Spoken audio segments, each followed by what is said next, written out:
Assalamualaikum warahmatullahi wabarakatuh.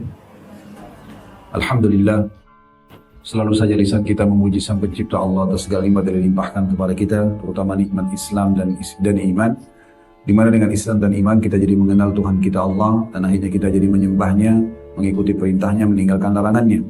Ini sebuah nikmat yang sangat melimpah dan diikuti dengan perangkat-perangkat nikmat yang lain seperti misalnya kesehatan, kekuatan, kesempatan. Semua itu hal yang harusnya setiap muslim syukuri. Alhamdulillah, termasuk kita bisa hadir bersama-sama dalam pengajian kita ini, melanjutkan bedah buku Bergegas Taubat Sebelum Terlambat. Dan juga selanjutnya kita panjatkan salawat dan taslim kepada Nabi besar Muhammad sallallahu alaihi wasallam, sebagaimana Allah telah memerintahkan kita untuk mengucapkan salam hormat kepadanya. Melanjutkan bedah buku kita, dan insya Allah ini adalah pertemuan kita yang kedua. Pertemuan pertama kita sudah membahas tentang maksiat dan dampak negatifnya. Maksiat ini supaya mudah difahami adalah pelanggaran, begitu aja. Jadi kalau teman-teman sedang bekerja di satu perusahaan, pada saat kita melakukan sebuah pelanggaran, atau kita sedang studi misalnya, dan kita melakukan pelanggaran di kampus, maka sangat terancam untuk mendapatkan hukuman-hukuman dari tempat kita sedang berinteraksi itu. Apakah perusahaan ataupun lembaga pendidikan tadi. Ini semua memang terjadi. Begitu juga dengan pada saat kita berinteraksi secara individual dengan teman-teman, pada saat kita melakukan sebuah pelanggaran, hal yang tidak disenangi, maka pasti efeknya adalah akan merusak hubungan tersebut. Nah, itu bahasa agama adalah maksiat. Maksudnya adalah melakukan pelanggaran dari apa yang Allah larang untuk dilanggar. Dan umumnya semua orang tahu tentang pelanggaran tersebut. Durhaka pada orang tua, menggunjing, memfitnah, memukul, mencuri, membunuh, berzina, mencuri, kemudian riba, dan segala macam hal yang mungkin dengan sangat mudah kita bisa mengakses di masa kita sekarang di media tentang dosa-dosa tersebut. Kami pun sudah membahas tentunya panjang lebar dosa-dosa besar, dan malam ini setiap hari Rabu malam masih selalu nyambung bahasannya di Blok M. Kalau tidak salah malam ini insya Allah bahasan dosa besar ke-168 yang bisa setiap pertemuan itu bisa diikuti dan direview kembali dengan melihat di playlist YouTube kami tentunya. Nanti Bapak Ibu bisa menemukan di sana rinciannya. Nah, pelanggaran-pelanggaran ini hanya akan mengundang murka Sang Pencipta Allah. Berikut juga secara otomatis akan mengurangi fasilitas. Bahkan kalau perlu hilang fasilitas tersebut. Seperti kesehatan, keturunan, kebahagiaan, ketentraman. Jadi satu demi satu kebanyakan itu hilang justru karena orang berbuat dosa. Kayak orang yang sering mabuk, narkotika, foya-foya, melakukan maksiat, itu pasti efeknya banyak. Pertengkaran rumah tangga, nakalnya anak-anak, ya, ributnya dengan teman-teman, dan segala macam. Bahkan ada yang akhirnya ditutup hidupnya, na'udzubillah, dengan su'ul khatimah, meninggal dalam kondisi mabuk dan tabrakan, dengan tabrakan misalnya, atau dengan berantem dan seterusnya. Nah, ini efek-efeknya. Dan ini tidak mungkin terjadi dengan orang yang hadir di majelis taklim, di masjid. Ya pasti juga matinya baik-baik gitu ya. Mati dalam kondisi sedang membaca Al-Quran, sedang berzikir, sedang silaturahim keluarga. Jadi memang seperti itu. Sebelum kita, umat-umat sebelum kita itu sudah ada contoh-contohnya. Nanti akan ada di bab setelah ini, khusus mengambil pelajaran dari umat-umat sebelum kita. Jadi para nabi-nabi dan orang-orang yang patuh kepada Allah, itu selamat dan bahagia mereka. Dan orang-orang yang membangkang, maka mereka celaka. Contoh Nabi Muhammad SAW dengan para sahabatnya, Abu Bakar, Umar, Uthman, Ali, Talha, Zubair, dan yang lain-lain ini, sebelum Islam mereka tidak dikenal. Bahkan mungkin kalau tidak datang agama Islam, mungkin tidak akan dikenal selamanya. Tapi dengan adanya Islam dan mereka beriman, akhirnya Abu Bakar, Umar, Uthman, Ali, semua menjadi raja-raja umat Islam. Dikenal dengan Khulafaur Rasyidin.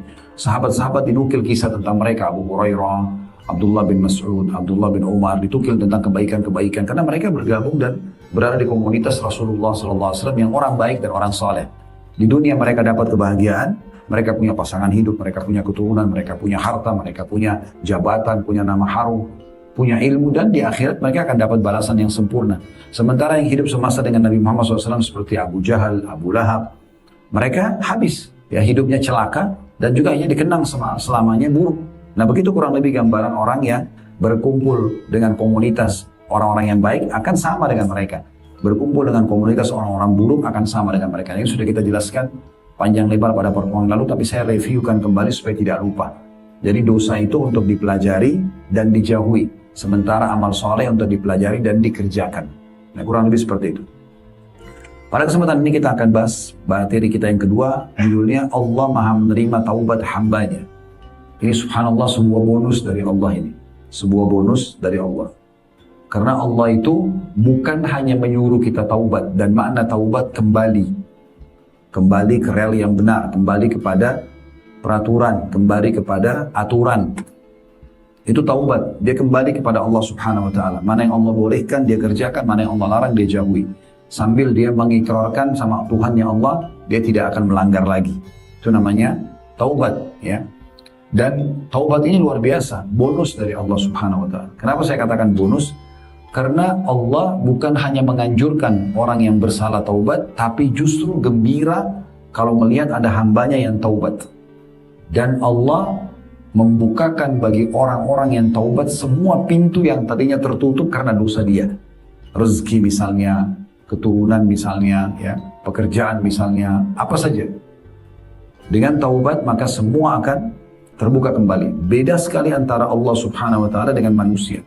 Kalau kita berinteraksi dengan manusia dan kita melakukan satu kesalahan besar, maka yang paling fatal kita tidak dimaafkan dan tentu tidak akan mungkin interaksi lagi. Ini yang paling sering terjadi. Ada orang misalnya pernah mencuri harta kita, lalu kita tahu orangnya, mungkin kita tidak akan maafkan, kita juga tidak akan berinteraksi lagi. Itu yang paling sering terjadi kan. Ada orang pernah fitnah kita, ada orang pernah ini dan itu misalnya. Yang lebih ringan dari itu adalah orang memaafkan tapi tidak mau interaksi lagi. Misalnya ada orang pernah menggunjing kita, memfitnah kita, lalu dia minta maaf, kita maafkan tapi tidak mau lagi berteman. Nah, gitu. Apalagi sampai kita berikan fasilitas kayak jamu sebagai tamu, kayak kita berikan bantuan modal, sudah nggak mungkin terjadi. Itu di alam manusia. Tapi Allah subhanahu wa ta'ala berbeda. Kalau kita kembali kepadanya, kita taubat dari dosa kita, kita merenungi, kita yakini itu adalah kesalahan dan kita ungkapkan kepada Allah subhanahu wa ta'ala, saya bertobat ya Allah, astagfirullah wa atubu ilaih. Astagfirullah, seperti kalau manusia itu saya minta maaf. Wa atubu ilaih, dan aku bertobat kepada, maksudnya aku berikrar tidak akan mengulanginya. Maka Allah akan menyambut hamba tersebut dengan kegembiraan yang luar biasa, dan Allah akan mengembalikan semua fasilitas yang tadinya tertahan karena dosanya. Itu luar biasanya taubat itu. Jadi sangat aneh kalau ada orang berbuat dosa tidak mau taubat kepada Allah, sementara tidak ada solusi lain. Pastikan semua dosa yang dikerjakan itu akan mendatangkan banyak efek-efek, sumpah, sedih, ya, yang berkepanjangan. Jadi kalau kita tiba-tiba saja rasa sumpah, tiba-tiba rasa sedih, dan tidak ada solusi dari permasalahan yang sedang kita hadapi, pastikan sebabnya hanya satu, dosa, tidak ada yang lain. Dan solusinya juga hanya satu, taubat, tidak ada yang lain. Kapan seseorang itu berbuat zina, dia mencuri, dia melakukan perbuatan apa saja, pasti dia akan sumpah dengan perbuatan itu. Selepas dia mengerjakan akan ada rasa penyesalan, ada rasa begini dan begitu, maka tidak ada solusi lain untuk menghilangkan sumpah dan sedih itu kecuali dia taubat. Kalau dia segera taubat kepada Allah SWT, wudu, sholat sunnah 2 rakaat dengan niat sholat taubat misalnya, beristighfar kepada Allah, lalu dia perbaikin setelahnya, dia kembali kepada ketaatan Allah, selesai. Maka akan selesai semua dan tidak akan berlarut-larut. Yang jadi masalah banyak orang buat dosa, dia malah besoknya buat dosa lagi. Hari ini dia mabuk, dia pulang sumpah. Mungkin pada saat mabuk sedikit hilang permasalahannya, tapi begitu dia sadar bertambah permasalahannya. Dia hari kedua mabuk lagi, masalah baru lagi, gitu kan. Dan ini tidak akan pernah selesai. Seperti pelanggaran yang menumpuk satu sama yang lain. Pelanggaran yang menumpuk satu sama yang lain, gitu, ya. Nah ini perbedaan, ini di judul kita ya, Allah Maha Menerima Taubat Hambanya. Maha menerima artinya walaupun dosa itu berulang, selama kita mau kembali kepada Allah, Allah akan terima. Baik, di sini saya tulis, berbeda dengan manusia, Allah subhanahu wa ta'ala memiliki sifat maha pemurah, maha pengampun.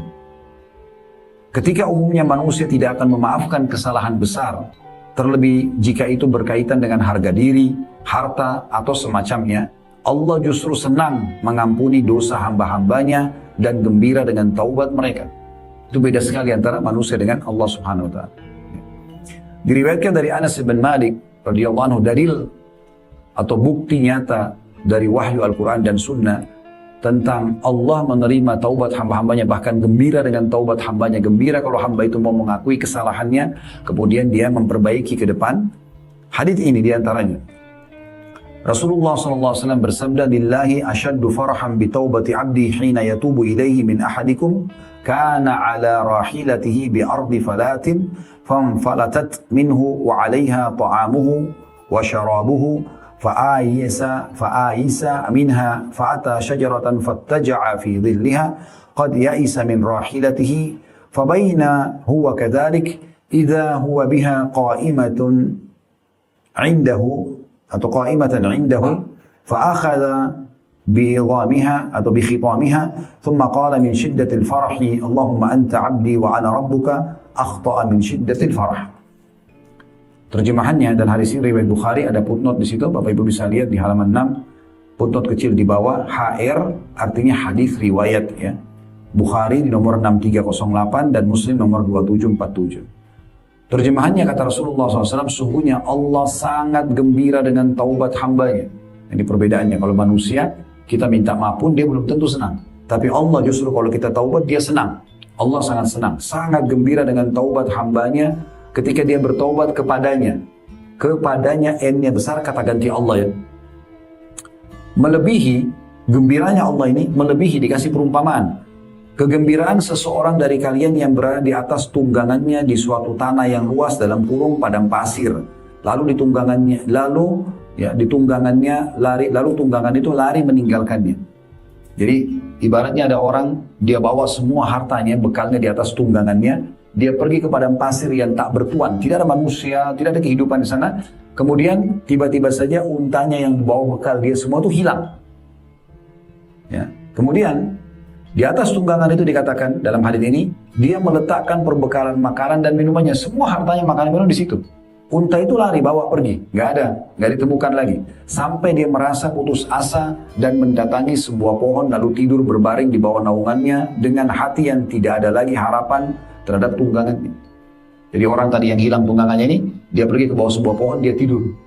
Dalam riwayat lain dikatakan dia berharap tidak bangun lagi, meninggal aja. Karena dia berada di padang pasir tak bertuan, semua hartanya dan makanan, minuman, pakaiannya ada di atas unta yang lari tadi. Dia nggak dapat lagi. Namun dalam hadis ini kata Nabi SAW, ketika dia dalam keadaan seperti itu, dia tidur lalu dia terbangun, tiba-tiba kendaraan atau tunggangannya tampak berdiri di sebelahnya. Maka dia segera memegang tali ikatnya, lalu berkata karena sangat gembira, Ya Allah, Engkau adalah hambaku dan aku adalah Rabbmu. Dia salah mengucapkan karena sangat gembira. Maksudnya orang ini saking gembiranya, tadinya sudah putus asa di padang pasir, kita bisa bayangkan sendirian di atas unta itu semua bekal kita, lalu kemudian kita tidur di bawah sebuah pohon, untanya lari pergi, kita nggak temukan lagi. Lalu kita berharap tidur di bawah pohon itu tidak bangun lagi, udah mati aja deh, karena percuma nggak ada makan, nggak ada minum, nggak ada manusia di situ, tidak bertuan di padang pasir yang luas. Tiba-tiba waktu tidur, buka mata, untanya ada di sebelah. Bagaimana gembiranya dia mendapatkan kembali tunggangannya dan seluruh bekalnya tadi, sehingga dia bisa melanjutkan roda kehidupan, maka Allah lebih gembira daripada hamba tersebut dengan taubat hambanya. Nah, ini luar biasa ini. Makanya kalau mungkin tidak asing, Bapak Ibu pernah dengar hadis tentang orang yang membunuh 99 jiwa. Dalam hadis Bukhari, dia membunuh 99 orang, bukan satu orang. Dia sudah bunuh banyak orang. Lalu dia datang kepada seorang abid. Abid ini seorang ahli ibadah. Dia mengatakan, saya telah membunuh 99 orang. Apakah Allah masih menerima taubat saya? Maka orang itu karena tidak punya ilmunya, dia cuma seorang ahli ibadah tapi nggak punya ilmu. Dia bilang, bagaimana Allah ampuni dosa kamu sementara kau sudah bunuh 99? Karena orang ini putus asa, dibunuh orang itu. Digenapkan 100, kata Nabi SAW. Korban itu orang itu jadi 100. Lalu dia keliling sampai dia ketemu sama seorang alim, seorang yang punya ilmu agama yang benar. Lalu dia ceritakan, saya sudah membunuh 100 orang. Masih bisa nggak Allah terima taubat saya? Kata orang alim tersebut, tentu saja. Allah maha menerima taubat hambanya. Allah nggak akan melihat bagaimana besarnya dosa kita. Yang penting kita mau kembali kepadanya. Cuma memang kita rincikan, kalau dosa itu berhubungan dengan Allah, kita taubat kepada Allah cukup. Ya, kecuali memang harus ditunaikan. Ada yang ditunaikan seperti zakat, dibayarlah zakat yang belum dibayar misalnya. Puasa Ramadan yang belum dipuasai gitu kan. Kalau sholat tidak dikerjakan lagi yang dulu pernah ditinggalkan secara sengaja gitu. Tapi kalau berhubungan dengan makhluk ini ada rincian. Kalau Bapak Ibu pernah berbuat dosa pada makhluk yang sifatnya merusak citranya, seperti ghibah, ya, gosip, ya, fitnah, itu kan merusak harga diri orang, merusak nama baik dia. Maka ini selain tobat kepada Allah, minta maaf pada orang tersebut. Ya. Kalau berhubungan dengan benda yang diambil, misalnya kita pernah mencuri barang orang, maka kita taubat kepada Allah SWT dan kita juga kembalikan barang itu kepada orang tersebut atau minta keridoannya. Kalau pernah kita sakiti secara fisik, maka taubat kepada Allah dan minta keridoan dia atau berikan dia kesempatan membalas. namanya kisos dalam agama. Jadi dosa itu dibagi dua ya, ada yang berhubungan dengan Allah, ada yang berhubungan dengan makhluk. Dalam sebuah hadis ini harus hati-hati ya, karena ada orang mungkin dia tutup aurat, mungkin dia sholat, mungkin dia menjaga hubungan baik sama Allah, tapi dia rusak hubungan dengan manusia. Dia gosipin orang sana sini, dia salahin orang, cari aibnya segala macam, dia sibuk dengan itu. Ini orang bahaya sekali nih. Ya. Kata Nabi SAW, di hari kiamat nanti buku amal hamba yang semua berhubungan dengan Allah, Allah akan selesaikan. Kekurangan ibadahnya Allah masih bisa tambahkan, Allah masih bisa maafkan kekurangannya. Tapi kata Nabi SAW ada satu lembaran buku, yaitu yang berhubungan dengan makhluk yang Allah tidak akan ikut campur. Kecuali pemilik haknya memaafkan. Lalu kalau begitu untuk apa kita sibuk tiap hari dengerin gosipin orang, gosipnya orang? Semua informasi lengkap sama dia. Pembantunya, tetangganya, ya, suaminya orang, istrinya orang, semua. Bahkan orang yang tidak kenal. Saya sering nasihatin ini, Bapak Ibu sekalian hati-hati. Orang-orang yang sekarang menjadi public figure misalnya, terus disorotin, diikutin perkembangannya. Manfaatnya apa buat kita? Sekarang kalau kita ikut-ikutan gosipin orang tersebut, bagaimana caranya minta maaf? Karena itu tidak mudah. Karena syaratnya selain tobat kita harus minta keridhaan dia gitu. Itu kan repot ya. Belum lagi selain belum tentu bisa ketemu, kalau ketemu pun iya kalau dia maafkan. Ini kan jadi repot. Makanya Nabi SAW juga mengatakan dalam hadis yang lain, apakah kalian tahu siapa orang yang bangkrut sebenarnya?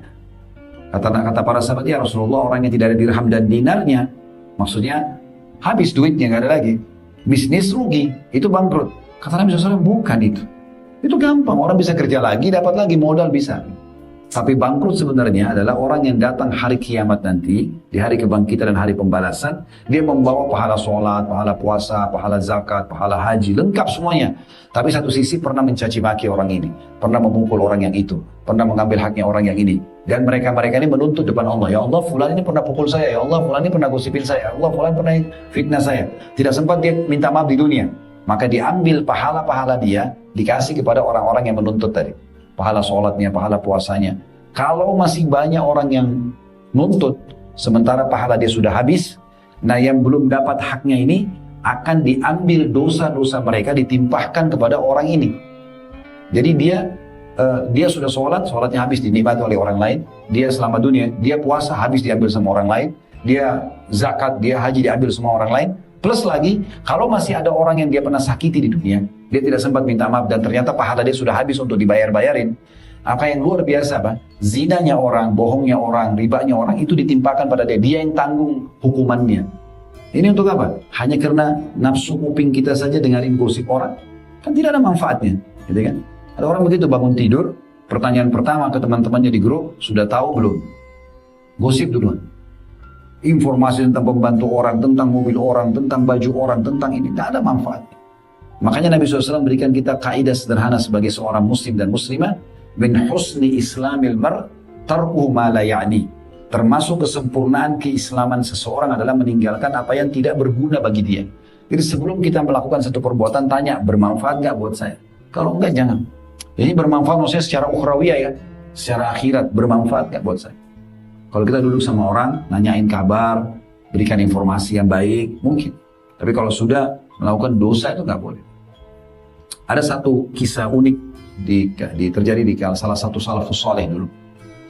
Teman-temannya duduk sama dia di satu meja, satu majelis gitu, kemudian semua pada gosipin orang. Tiba-tiba dia berdiri, ini mohon maaf, begitu memang ceritanya. Dia berdiri, kemudian ini laki-laki sama laki-laki semua ya. Dia membuka sebagian bajunya, terus dia tarik bulu ketiaknya. Ini kisah nyata. Dicopotin sama dia, terus ditaruh di atas meja. Orang semua teman-temannya bingung. Apa kau lakukan, hai fulan? Aib benar nih. Saya memalukan benar.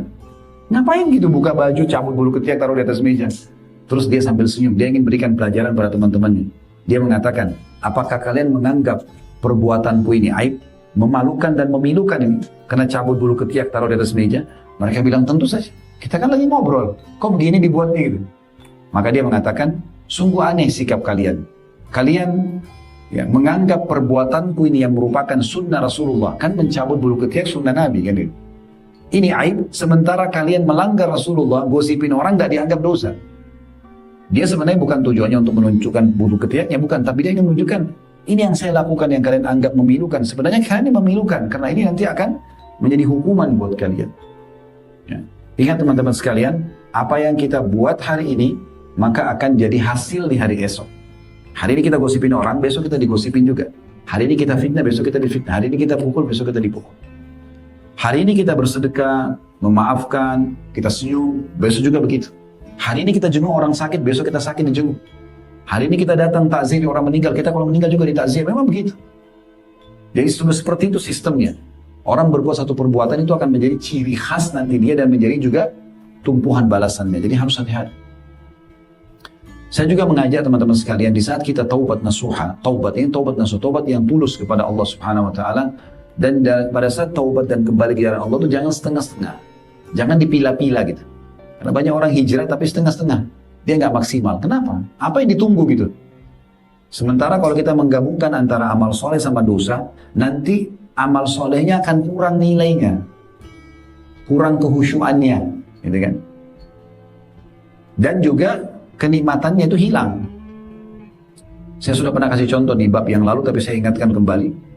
Kalau orang misalnya sudah membaca tentang sholat, dia tahu itu rukun Islam, dia tahu kewajiban muslim dan muslimah, dia pelajari rukunnya, dia pelajari syarat-syaratnya, dia pelajari tata cara dan bacaannya, lalu dia praktekin. Dan dia cintai itu, dia ingin sholat. Bagi teman-teman sini yang sudah rutin sholat, dan dia tanamkan dalamnya begitu azan saya harus sholat.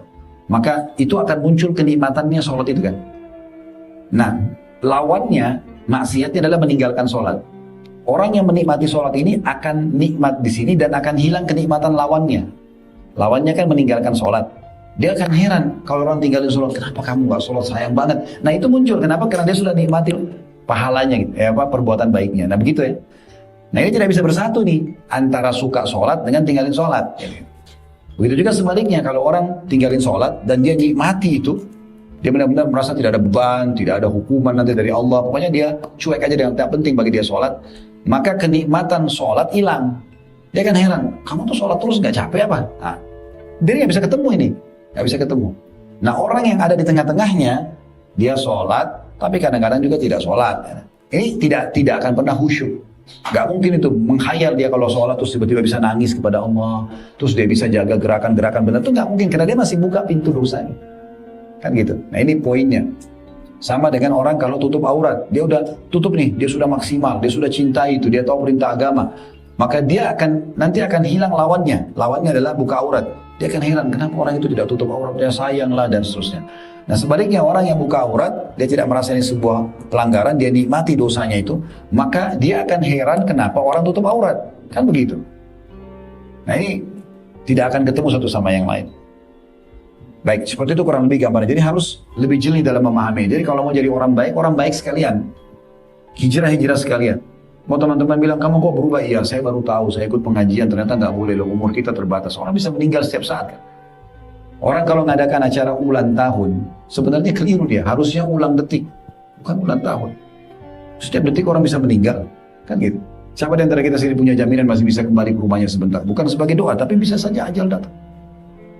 Orang yang meninggal di ruangan ICU, sekaligus juga orang-orang yang sakit di rumah sakit, itu lebih sedikit dibandingkan orang yang lula-lalang depan rumah sakit. Artinya orang yang meninggal sehat lebih banyak. Jangan mengkhayal, oh nanti saya kalau masuk ICU baru saya meninggal. Orang ICU juga bisa setiap saat. Ada orang jalan tiba-tiba jantungan, tidak ada sebab. Ya, gitu. Ada orang keluar tiba-tiba tabrakan. Pernah subhanallah di rumah orang tua saya di Makassar, depan mata saya waktu itu. Karena di pinggir jalan raya besar, Masya Allah saya berdiri di teras di depan, ada satu anak muda pakai motor, gitu. Dia jalan, dua sisi jalan, tapi rupanya di tengah-tengah itu tidak ada trotoar, yang cuma garis putih saja. Di depan dia ada mobil A4 jalan, dia nggak lewat kiri, tapi dia keluar ke jalur sebelah untuk melewati mobil itu. Dari sana ada mobil truk datang, tabrak, meninggal di tempat. Itu di depan mata saya lihat orang itu. Jatuh dari motor, motornya hancur, dikerumuni sama orang-orang. Dicek, sudah meninggal. Subhanallah, saya waktu itu sempat ambil pelajaran gitu. Dan saya sering jadikan bahan dalam ceramah. Anak muda ini, kira-kira Bapak Ibu sekalian, kalau dia tahu dia akan tabrakan dan akan mati, keluar dari rumah nggak dia? Nggak bakalan kan? Karena dia tidak tahu itu. Nah begitu keadaan kita tidak pernah tahu. Dan subhanallah pada saat dia meninggal, diangkat, ditaruh di mobil pick up, motornya entah siapa yang urus, dompetnya sudah kemana. Kita nggak tahu siapa lagi urus orang ini, karena tidak tahu yang mana kerabatnya, yang mana musuhnya, kita nggak pernah tahu. Tapi seperti itu. Sebaliknya, berapa banyak orang yang subhanallah lagi mengaji, lagi sholat. Coba deh ketik di YouTube, mati husnul khatimah. Itu banyak sekali cuplikannya, ada yang lagi ngaji, yang lagi sholat, ada yang lagi ceramah, baik-baik meninggalnya. Ada juga yang su'ul khatimah, oh luar biasa. Lagi foya-foya, lagi buat maksiat terus meninggal dunia. Nah ini semua itu penentuannya di tangan kita, maka hati-hati. Umur kita sebenarnya adalah umur yang sudah berlalu. Kalau umur kita misalnya 30 tahun, 40 tahun, 50 tahun, itulah umur kita sebenarnya. Kalau umur ke depan kita belum tahu. Sehari kah, 2 hari kah, sejam kah, sedetik kah, kita tidak pernah tahu. Maka jangan terus-menerus lalai, harus segera taubat. Tidak ada manusia yang tidak buat dosa, tapi cukuplah dosa yang lalu adalah berlalu, sudah selesai. Sekarang ke depannya saya harus menjadi lebih baik. Nah itu tema tentang taubat, tentang masalah itu. Bagaimana kita kembali kepada Allah Subhanahu wa Ta'ala. Selanjutnya masih di halaman 6 saya tulis itu setelah hadis. Allah Subhanahu wa Ta'ala gembira jika para hambanya kembali ke jalan yang lurus, seperti makan dan minum yang halal, bergaul dengan yang dibolehkan, ya, berpakaian syar'i dan menjauhi segala yang diharamkan. Kalau saja seseorang hamba terus berbuat dosa hingga memenuhi langit dan bumi, lalu dia bertaubat, maka Allah tetap akan mengampuninya. Jadi tidak boleh orang putus asa gitu ya. Allah Subhanahu wa Ta'ala berfirman, "Wa may ya'mal su'an aw yadhlim nafsahu thumma yastaghfirillah yajidillaha ghafurar rahima." Dalam surah An-Nisa surah nomor 4 ayat 110. Dan barang siapa yang berbuat kejahatan dan menganiaya dirinya, kenapa Allah bilang aniaya diri? Karena orang kalau berbuat dosa dia seperti sedang mencelakakan dirinya, karena akan ada konsekuensi hukum di situ. Tapi dia bertaubat memohon ampun kepada Allah, niscaya dia akan mendapatkan Allah Maha Pengampun lagi Maha Penyayang. Ya, seperti itu gambarannya. Ali bin Abu Talha berkata, rahimahullah, dari Ibnu Abbas radhiyallahu anhu bahwasanya dia berkata tentang ayat di atas surah An-Nisa tadi surah nomor 4 ayat 110, Allah Subhanahu wa Ta'ala mengabarkan kepada para hambanya tentang ampunan, kasih sayang, sifatnya, n-nya besar kata ganti Allah, sifatnya yang maha pemurah dan luasnya rahmat dan ampunannya.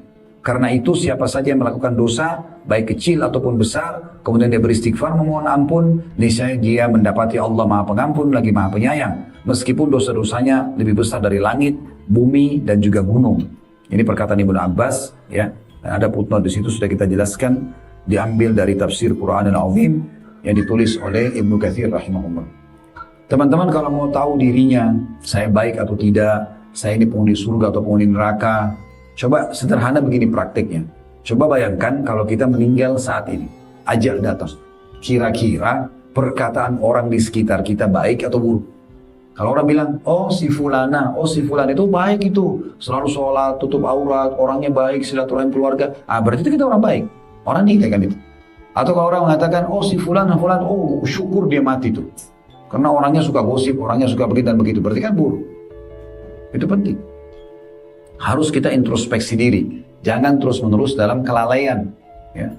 Harus segera kembali kepada Allah Subhanahu wa Ta'ala. Ingat, kita diciptakan Bapak Ibu sekalian di muka bumi ini. Saya dan Anda semua ada di sini, tujuannya hanya satu, untuk mengabdi dan beribadah kepada Allah. Tidak ada tujuan lain. Kembali kepada surah Az-Zariyat, surah nomor 51 ayat 56, ya. Itu tentang masalah wa ma khalaqtul jinna wal insa illa liya'budun, ya. Allah SWT mengatakan, dan aku tidak ciptakan jin dan manusia kecuali untuk mengabdi dan beribadah kepada, ya. Itu di surah Az-Zariyat 51 ayat 56. Jadi kalau ada yang bertanya kepada saya, Ustaz, apakah saya hidup di bumi ini memang untuk sholat? Iya jawabannya. Untuk puasa? Iya. Untuk bakti sama orang tua? Iya. Untuk tutup aurat? Iya. Untuk puasa? Ya. Memang itu tujuan kita diciptakan. Nggak ada tujuan lain. Kalau dosa-dosa semua tidak ada anjurannya di situ. Bayangkan Bapak Ibu sekalian kalau seandainya ada perintah dan ada larangan, perintah dapat pahala, larangan dapat hukuman. Tapi tidak dibuka, tidak diberikan oleh Allah pintu taubat. Itu berat banget tuh. Berat sekali. Ya. Kalau orang buat dosa tapi tidak bisa kembali, tidak bisa taubat, itu repot. Di zaman Nabi Musa alaihissalam, kalau mereka berbuat dosa besar, itu taubatnya dengan bunuh diri. Dalam surah Al-Baqarah digambarkan. Kita alhamdulillah dengan Imam Nawawi mengatakan taubat itu dengan 3 syarat. Meninggalkan dosa itu seketika. Lagi zina berhenti, lagi riba berhenti, lagi bohong berhenti. Yang kedua menyesali. Yang ketiga janji sama Allah tidak akan mengulangi. Maka diterima taubat. Dan seperti kita buka lembaran baru setelah itu. Kata Nabi Muhammad SAW dalam hadis, At-ta'ibu minadz-dzambi kaman la dzamba lahu. Orang yang taubat dari satu perbuatan dosa seperti orang yang tidak ada dosanya lagi. Bersih. Seperti orang yang baru memulai hidupnya. Makanya semua fasilitasnya Allah kembalikan. Allah kembalikan. Pernah ada 3 orang datang kepada Imam Hasan Basri rahimahullah. Ini Hasan Basri ulama tabi'in. Orang kalau sudah merasa imannya lemah, ya agak jauh dari Allah, selalu datang ke Hasan Basri karena bicaranya kuburan, surga, neraka. Banyak bicara tentang sekitar situ dan mengembalikan orang kepada jalan Allah SWT supaya taubat dan sebagainya. Intinya ada 3 orang datang. Ini kebetulan secara bersamaan datangnya di majelis beliau. Yang satu datang dan mengatakan, saya ini sudah lama kena penyakit, tapi gak pernah sembuh penyakit itu. Saya udah berobat sana sini, gak pernah sembuh. Apa saran Anda? Kata Hasan Basri, perbanyak istighfar. Bukan istighfar ya, perbanyak. Terus ulangin. Lagi jalan, lagi duduk, lagi baring, terus mohon ampun kepada Allah. Orang itu pulang. Orang yang kedua bilang, saya sudah lama bekerja, tapi gak pernah kaya-kaya seperti fulan. Ditunjuk orang kaya di kota Basra, di Irak pada saat itu. Apa saran Anda? Dia sudah bekerja keras tapi tidak pernah kaya-kaya. Kata Hasan Basri, perbanyak istighfar. Yang ketiga bilang, saya sudah lama menikah. Dia datang sama istrinya kebetulan, tapi nggak dikaruniai anak. Kami sudah ikhtiar sana sini tapi belum dapat solusinya. Lalu kata mereka, apa saran Anda? Kata Hasan Basri, perbanyak istighfar. Orang ini pulang, dia amalkan. Intinya orang-orang di sekitarnya bertanya, wahai imam itu kalau kita kiai sekarang atau ustadz, kenapa Anda menyuruh mereka istighfar saja? Mungkin yang satu tadi butuh tabib, yang satu butuh modal, gitu-gitulah ya. Yang tadi kan yang satu tuh ya sakit, sudah lama nggak sembuh-sembuh kan. Yang sudah menikah juga lama, tidak punya anak. Terus yang satu lagi, yang ketiga tadi itu, yang kedua tadi itu adalah orang yang pertama sama yang ketiga tadi kan orang yang butuh tabib gitu kan. Yang kedua itu kan orang bekerja tapi tidak pernah kaya, butuh modal mungkin gitu kan. Maka kata Hasan Basri rahimahullah, tidakkah kalian membaca surah Nuh ayat 10 sampai ayat 12? Allah Subhanahu wa taala berfirman, wa qul istaghfiru rabbakum innahu kana ghaffara. Dan Nuh berkata kepada kaumnya, beristighfar kalian kepada Tuhan kalian karena Dia Maha Pengampun. Manfaatnya, yursilis sama alaikum midrara. Dia akan turunkan air dari langit, rezeki dari langit ya. Wa yumditkum bi amwalim wa banin, dan akan memberikan kalian banyak sekali harta dan juga keturunan. Jadi memang istighfar manfaatnya itu. Ya. Surah Nuh ayat 10 sampai ayat 12. Kemudian juga firman Allah Subhanahu wa taala selanjutnya dalam surah An-Nisa, masih surah yang sama tapi beda ayat. Ini surah nomor 4 ayat 17. Bunyinya, innamat taubatu 'ala Allahi lil ladzina ya'maluna as-su'a bi jahalatin thumma yatubuna min qaribin fa ulaika yatubu Allahu 'alaihim wa kana Allahu 'aliman hakima. Sesungguhnya bertobat kepada Allah itu hanya pantas bagi mereka yang melakukan kejahatan karena tidak mengerti. Kemudian segera bertaubat. Taubat mereka itulah yang diterima Allah. Allah Maha mengetahui lagi Maha bijaksana. Makna di sini tidak mengetahui, yang paling kuat dari pendapat ulama adalah orang yang pada saat melakukan dosa sedang lalai. Itu yang dimaksud. Jadi walaupun dia tahu hukumnya, tapi ternyata dia terjerumus. Kemudian dia kembali kepada Allah segera, maka di saat itu Allah terima taubatnya. Ya. Subhanallah, pada saat kita ingin melakukan perbuatan dosa, Allah datangkan sinyal-sinyalnya supaya kita tidak terjerumus. Coba orang yang mau membunuh, orang yang mau mencuri, orang yang mau berzina, orang yang mau buat pelanggaran-pelanggaran itu, pasti mulai dengan rasa takut, khawatir dia. Takut ketahuan, takut ketangkap, takut ini dan itu sudah sinyal dari Allah SWT untuk berhenti. Gitu. Kalau tetap melakukan, Allah datangkan sinyal yang lebih besar. Tahuan sama orang misalnya. Tetap dilakukan, nanti Allah tutup malah lebih besar. Karena manusia itu kalau tidak sadar dengan peringatan kecil, maka akan datang peringatan yang besar. Bahkan sebagian ulama mengatakan, kalau ada seseorang penjahat yang sampai ditangkap pun dan digebuki, itu masih rasa sayang Allah kepada dia. Kenapa? Karena dengan begitu dia jadi berhenti. Tadinya peringatan lisan dia tidak mau. Ya, sinyal-sinyal yang sederhana kayak rasa khawatir, takut dia nggak mau. Maka Allah datangkan ya, yang lebih besar. Datangkan hambanya yang memberhentikan dia. Karena kalau dibiarkan, dia akan terus dalam perbuatan salahnya dan akan lebih berat hukumannya nanti di akhirat. Jadi pemberhentian itu pun adalah rasa kasih sayang Allah Subhanahu wa ta'ala kepada hambanya. Lanjutnya dari halaman 8 ya. Setelah terjemahan tadi surah Nisa 17, itu saya katakan dalam menjelaskan makna ayat, sesungguhnya bertobat kepada Allah hanya pantas bagi mereka yang melakukan kejahatan karena tidak mengerti, kemudian segera bertaubat. Para ahli tafsir diantaranya Mujahid dan yang lainnya mengatakan setiap orang yang bermaksiat kepada Allah, baik sengaja atau tidak sengaja, maka dia termasuk bodoh atau tidak mengerti, hingga dia meninggalkan dosa tersebut. Jadi kalau ada orang buat dosa berarti dianggap dia bodoh di situ. Ya. Karena dia sekarang sedang siap untuk menerima hukuman dari dosa itu. Qatada ini nama seseorang ya. Kalau yang pegang bukunya bisa dikasih nama orang. Qatada berkata kepada Abu Al-Aliyah bahwasanya dia pernah menyampaikan bahwa para sahabat Rasulullah SAW mengatakan setiap dosa yang dilakukan oleh seorang hamba maka itu adalah kebodohan atau ketidaktahuan. Jadi bukan maknanya ayat ini adalah hanya orang yang tidak tahu hukum, tidak. Orang yang tahu hukum pun tapi dia terjerumus dianggap dia bodoh pada saat dia terjerumus. Sedangkan makna firman Allah SWT kemudian segera bertaubat. Masih dalam surah Nisa ayat 17 ya. Ibnu Abbas radhiyallahu anhu berkata, yakni waktu di antara dirinya dan di saat di mana dia melihat malaikat maut. Ya, maksudnya dia bertobat sebelum mati. Maka itu Allah masih terima. Ya. Jadi Ad-Dahhak ini nama orang juga. Ad-Dahhak berkata rahimahullah selama belum mati dalam kurung lalu bertaubat maka termasuk bersegera dalam bertaubat. Al-Hasan Basri rahimahullah mengatakan makna firman Allah kemudian segera bertaubat yakni selama seseorang itu belum sakarat. Tapi kan kita tidak pernah tahu kapan sakarat datang kan. Oleh karena itu kita jangan nunggu saya belum sakarat gak usah taubat dulu, jangan gitu. Taubat segera gitu kan. Supaya kalau datang kematian kita sudah siap gitu. Rasulullah SAW bersabda, Inna Allah yakbalu taubatal abdi malam yughargir. Sesungguhnya Allah menerima taubat hambanya selama belum sakarat. Jadi sebelum malaikat maut cabut ruh. Ya. Jangan sampai nanti itu terjadi baru kita mau taubat itu sudah tidak diterima. Ya, jadi harus hati-hati. Dan ini kan kita tidak tahu kapan datangnya. Malaikat maut itu bisa datang. Sekali lagi, jangan mengkhayal karena masih muda. Selalu lihat orang yang lebih tua. Jangan mengkhayal karena masih sehat. Karena pikir dirinya belum sakit misalnya. Jangan mengkhayal karena masih banyak program. Ya. Masih bisa saya jalankan segala macam, masih banyak ide. Itu kalau ajal datang nggak pandang itu semua. Terlalu banyak orang yang lebih cantik, lebih gagal, lebih kaya, lebih pintar sebelum kita wafat, meninggal semua. Bahkan Nabi Muhammad SAW sendiri meninggal, maka kita pun begitu. Setiap orang di antara kita sekarang sedang berjalan ke liang lahatnya masing-masing. Tinggal siapa yang lebih dulu jatuh. Dan di saat itu nanti, kalau kita sudah masuk ke liang lahat, semua orang yang kita anggap pendukung kita, orang yang dekat sama kita, maksimal setengah jam di kuburan maksimal. Gak akan lebih dari itu. 1 jam mungkin. Anggaplah kalau suami istri mungkin masih kadang-kadang ada pertengkaran.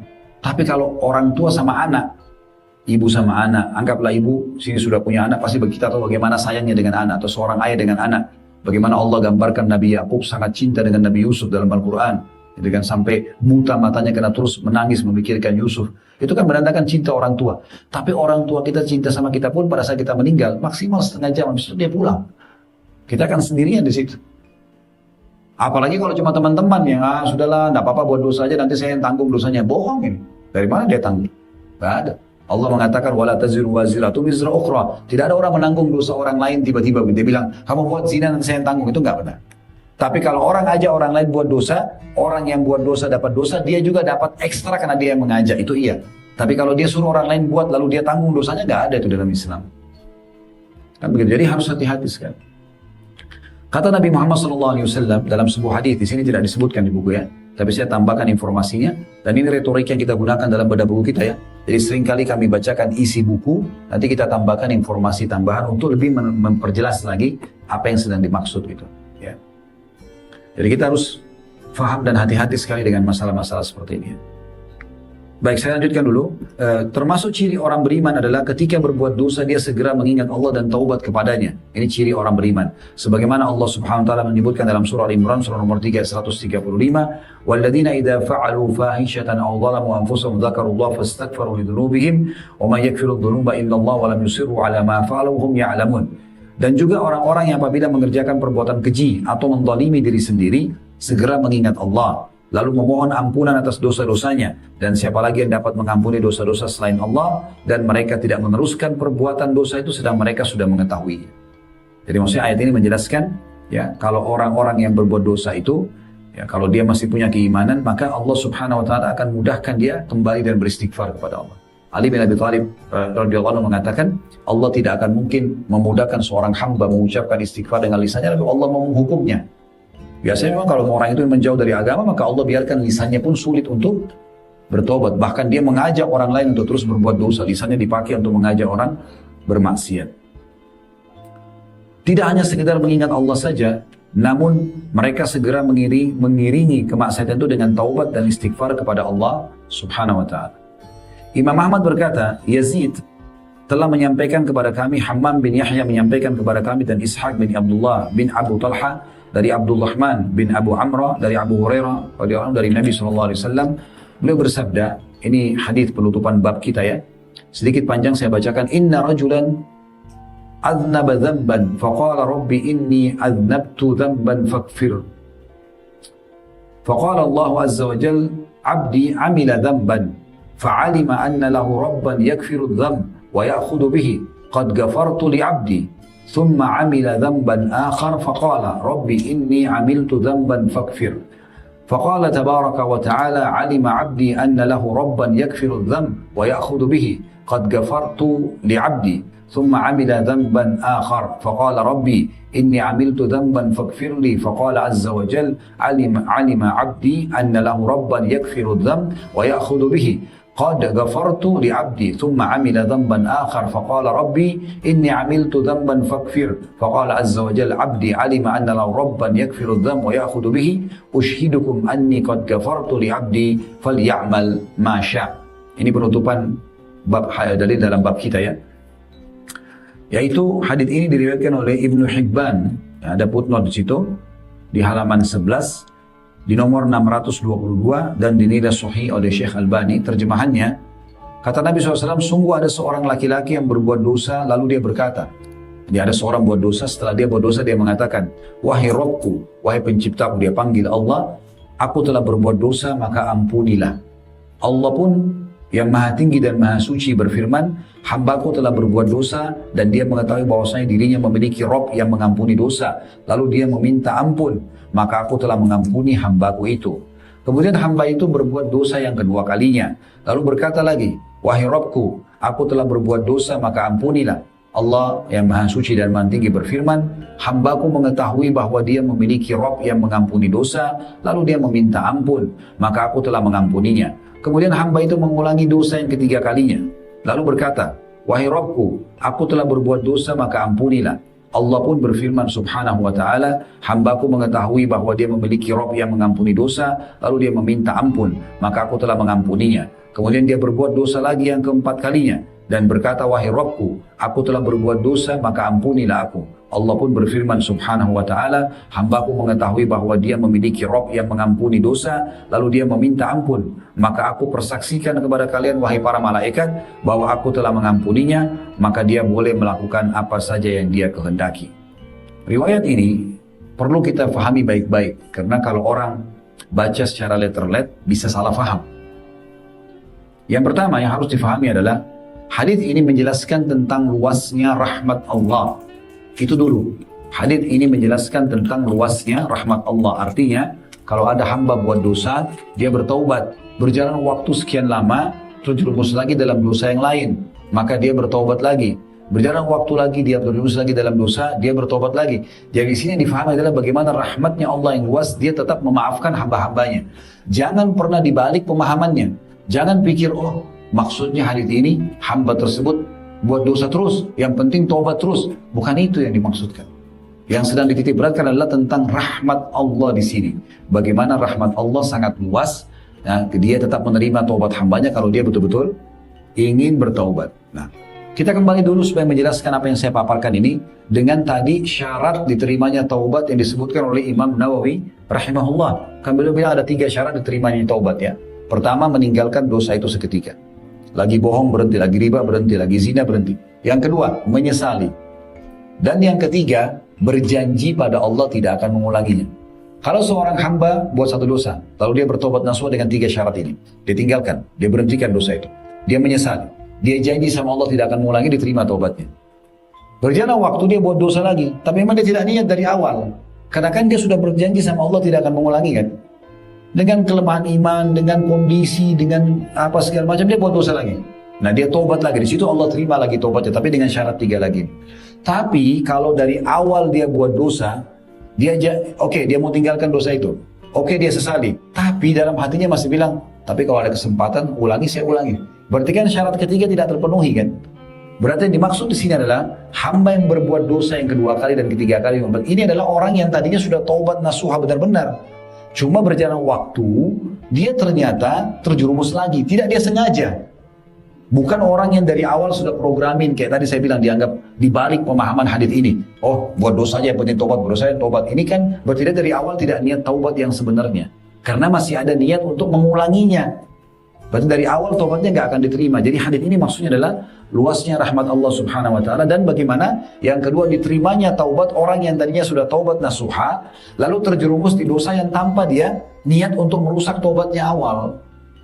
Karena kondisi, karena keadaan segala macam, lalu dia tobat lagi kepada Allah. Nah itu poin yang juga harus difahami. Kemudian juga perlu difahami teman-teman sekalian, bahwasanya kalau ada opsi berbuat ketaatan, dapat pahala, dapat rezeki, dapat rahmat, dengan berbuat dosa yang dapat hukuman, bisa terancam hukuman walaupun ada pintu tobatnya. Mana yang lebih kita pilih? Kita mengerjakan satu, misalnya gini, kalau kita kerja di kantor nih, kalau kita ikuti peraturan kantor, kerja on time, mengerjakan pekerjaan sesuai dengan yang diperintahkan, kan itu yang diinginkan, itu yang diinginkan perusahaan, kita akan dapat gaji kan gitu, sesuai dengan itu. Mana yang kita pilih, ini atau kita ugal-ugalan, tidak mau masuk, telat, tidak kerjakan pekerjaan yang besar sekali kemungkinan kena ancaman di PHK atau dipotong gaji, kan gitu. Kalau kita dikasih opsi, yang mana kita pilih? Hah? Nggak ada jawaban. Masih hidup kan?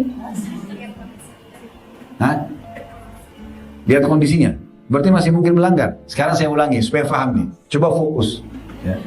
Kalau seandainya ada pilihan pekerjaan, pilihan kita bekerja on time, kita kerjakan semua pekerjaan dengan baik di perusahaan terus dapat gaji. Dengan yang satunya kita ugal-ugalan, nggak kerja, nggak segala macam, nanti akan kena hukuman. Yang mana kita pilih? Pasti yang pertama. Kalau orang masuk di perusahaan sengaja untuk ugal-ugalan, untuk apa dia masuk ke situ? Merusak namanya, nggak dapat fasilitas, itu apa? Kan gitu. Makanya pegawai yang anteng-anteng aja tuh, yang baik, itu pasti akan lama di perusahaan itu langgeng. Orang yang memang ugal-ugalan, nggak mau ya sudah, sama di kampus juga gitu. Orang yang ikuti, dosen datang didengar, dicatat, dia mau kejar ilmunya, ujian lulus. Yang malas-malas nggak mau datang, di DO nanti kan terancam kan. Lalu untuk apa? Kenapa harus cari yang tidak terima gaji atau di PHK di perusahaan atau di DO dari kampus? Kenapa harus ini? Kenapa bukan ini aja? Kenapa nggak jadi orang baik aja? Kenapa nggak jadi orang prestasi aja? Nah itu maksud. Kan eman-eman gitu, ya? Eman-eman. Toh juga dosa dari sudah kita jelaskan akan berefek kurang baik pada kejiwaan. Ya? Kondisi dan keadaan sumpah, sedih, permasalahan-permasalahan yang terjadi itu banyak sekali. Dan tadi hadis yang saya bacakan tentang masalah orang kalau meninggal nanti akan ditinggal oleh orang-orang yang dikasihi. Itu kata Nabi SAW, kalau anak ada meninggal dunia, hadisnya belum saya bacakan tadi ya. Kalau anak ada meninggal dunia, maka akan diikuti ke kuburan dengan 3. Keluarganya, hartanya, dan amalnya. Serta akan pulang 2. Keluarganya akan pulang, tadi sudah saya kasih contoh, orang tua saja sama anak akan tinggalkan anaknya. Anak juga akan tinggal orang tuanya. Suami dan istri akan tinggalkan pasangannya, sahabat akan tinggalkan sahabatnya. Kemudian hartanya, mobil mewah yang kita miliki parkir paling jauh di pagar kuburan, nggak akan masuk ke liang lahat. Yang tinggal bersama kita amal. Nah ini yang kita selalu lalaikan, sholat, misalnya puasa, sedekah dan seterusnya. Ini kita lalaikan. Ini justru yang akan menemani kita. Dalam sebuah hadis Bukhari dijelaskan amal itu akan berbentuk wujud makhluk di kuburan. Kalau dia amal soleh akan berbentuk orang yang sangat tampan, bersih, bercahaya, sampai mayit ini akan mengatakan, siapa kamu, sungguh sempurna ciptaan Allah pada dirimu. Dia mengatakan, saya amal soleh akan menemani kau sampai hari kiamat. Di kuburan akan berdua sama amal soleh itu. Sebaliknya dosa-dosa juga akan ada wujudnya. Kata Nabi SAW, nanti orang-orang ahli maksiat atau orang kafir itu akan datang sosok makhluk di sebelahnya, mukanya serem, ya baunya bau badannya busuk dan menakutkan, sampai orang ini bilang, siapa kamu, sungguh buruk ciptaan Allah pada dirimu. Maka dia mengatakan, saya dosamu akan menemani kau sampai hari kiamat. Nah yang mana kita pilih nih? Untuk ditemani oleh amal soleh, ya, atau kita meninggal di kuburan, atau ditemani sama dosa. Selama di dunia, yang mana kita pilih? Nama kita harum, disukai oleh manusia dengan bekerja baik di perusahaan tadi misalnya, atau di kampus kita berprestasi, atau kita ugal-ugalan, dibenci oleh manusia. Kalau di alam agama ini, kita lakukan ketaatan, sholat, tutup aurat, segala macam, dapat ridho Allah, dapat karunia dari Allah, atau kita buat maksiat, akhirnya kita dapat hukuman Allah. Ini kan opsi pilihan, dan semua ada di tangan kita masing-masing. Tujuan kita bahas tema bab ini adalah bagaimana kita justru memilih opsi yang pertama. Kita menjadi orang yang baik, dan sekaligus menjadi orang yang baik maksimal. Sekali hijrah maksimal. Dan masa lalu kita sudah tutup. Kuncinya adalah taubat, kembali kepada Allah Subhanahu wa taala dengan nasuha dan tidak setengah-setengah tentunya. Ini bahasannya, insya Allah kedepannya kita lanjutkan babnya lagi tentang mengambil pelajaran dari umat-umat yang telah dibinasakan. Mudah-mudahan apa yang kita bahas hari ini bermanfaat insya Allah. Kalau ada benar dari Allah, kalau ada salah dari saya mohon dimaafkan. Subhanakallahumma bihamdika, asyhadu an la ilaha illa anta astaghfiruka wa atubu ilaik. Wassalamualaikum warahmatullahi wabarakatuh.